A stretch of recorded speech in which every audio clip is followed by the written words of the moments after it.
안녕하세요. 저는 동탄국제고등학교를 졸업하고 2022학년도 수능 전과목 만점을 맞은 김선우라고 합니다.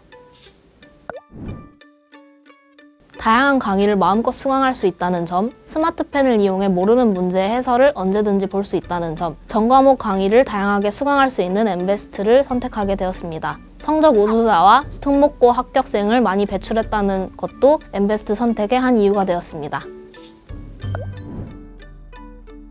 엠베스트를 통해 공부하면서 평소에 복습하고 예습하는 것의 중요성과 시험 기간에만 잠깐 공부해서는 안 된다는 마음가짐을 가지게 되었습니다. 자유학기제 시범 세대였기 때문에 시험을 보지 않는다고 해서 시험 공부를 하지 않고 놀기만 한다면 2학년 1학기에 다시 치러지는 시험에 적응하지 못해서 결국 특목고 진학을 위해서 원하는 성적을 얻을 수 없을 것 같았습니다. 엠베스트 인강을 통해 예습을 하고 수업을 들은 후 개념 문제집을 풀면서 모르는 문제가 있으면 그때그때 인강을 수강하는 방식으로 공부를 했습니다. 엠베스트를 통해 공부의 감을 잃지 않는 정도로 공부한 덕분에 2학년 1학기 다시 치러진 시험에 적응하는 데 오랜 시간이 걸리지 않았습니다.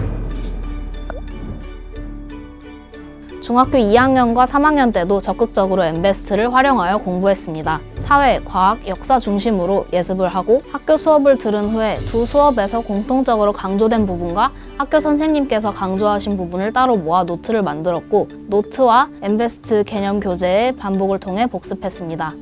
저는 장풍 선생님의 수업을 듣고 학교 선생님의 수업에서 동시에 강조된 부분을 표시하고 선생님만 따로 강조하신 부분도 체크하여 저만의 수업 복습 노트를 만들었습니다.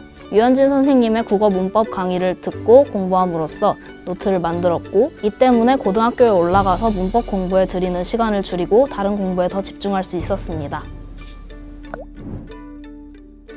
시험 기간에는 수업 노트를 복습하고 엠베스트 교재의 단원평가와 시험 대비 문제를 풀었는데 문제를 풀다가 모르는 것이 있으면 그때그때 스마트펜을 이용해 해설 강의를 들었습니다. 엠베스트 담임 선생님이 일주일마다 걸어주시는 상담 전화를 통해 학습 방법과 공부 방향에 대한 조언을 듣고 활용했습니다. 그 중에서 시험이 4일이면 4일 전에는 마지막 날에 보는 과목을 3일 전에는 3일째에 보는 과목을 집중해서 공부하라 라고 하신 선생님의 조언은 마음속에 남았고 그 공부 방법은 고등학교에 올라가서도 내신 시험을 대비하는 데 활용하였습니다.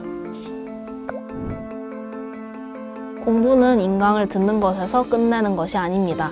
인강을 들은 후에 반드시 수업 복습을 하고 노트를 만드는 등 자신만의 언어로 바꾸어서 배운 내용을 익숙하게 만들어야 합니다.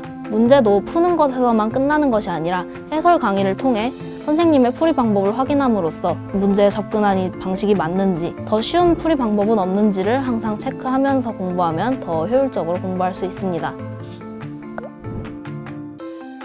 엠베스트 프라임 탭의 글로벌 컨텐츠 중 만리 중국사를 즐겨 읽었던 경험이 있습니다. 과학실험 영상이나 수행평가 영상 등을 보며 휴식했던 기억이 있습니다.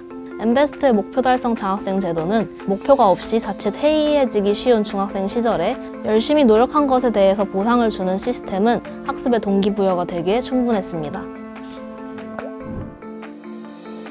고등학교 학습과 수능 학습은 모두 중학교 공부의 연장선이라고 생각합니다. 흔히 중학교 때는 놀아도 된다라는 말씀을 하시는 분들이 많지만 중학교 때 3년 동안 기초를 쌓고 3년 동안 그것에 더해서 공부하는 것은 확연한 차이가 있습니다. 엠베스트 종합반을 이용하여 중학교 3년 내내 공부한 결과 전교 등수는 정확히 알 수 없었으나 10등 안쪽을 유지했고 중학교 3학년 때는 전교 2등을 한 적이 있었습니다. 내신 점수 또한 200점 만점에 194.6점을 맞았습니다. 노력해서 안 되는 것은 없습니다. 여러분의 남은 중학교 생활, 고등학교 생활 모두 즐겁고 의미 있게 보냈으면 좋겠습니다. 그리고 엠베스트 목표 달성 장학생은 꼭 제 기간에 신청하시길 바랍니다.